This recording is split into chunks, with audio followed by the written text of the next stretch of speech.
తెలంగాణ తల్లిని చూస్తే నా తల్లి స్ఫురించిందని సీఎం రేవంత్ రెడ్డి అన్నారు. సచివాలయ ప్రాంగణంలో వేద పండితుల మంత్రోచ్చరణలతో వేలాదిగా తల్లి వచ్చిన ప్రజల సమక్షంలో సీఎం రేవంత్ రెడ్డి తెలంగాణ తల్లి విగ్రహాన్ని ఆవిష్కరించారు.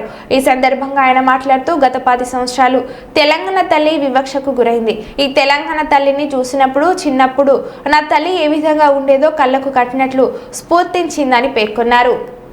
తల్లి అవతరణ ఉత్సవాలు ప్రతి సంవత్సరం జరుపుకోవాలన్న ఆలోచన ఏ రోజు కూడా చెయ్యలేదు. తెలంగాణ తల్లి 10 సంవత్సరాలు వివక్షకు లోనైంది.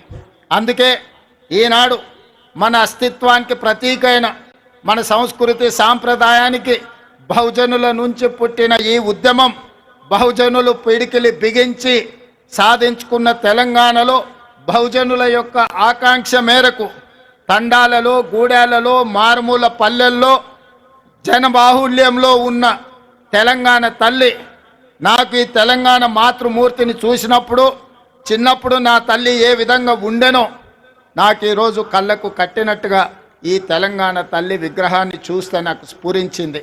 అదేవిధంగా ఎవరిని అడిగినా నా మంత్రివర్గ సహచరులు కావచ్చు, శాసనసభ్యులు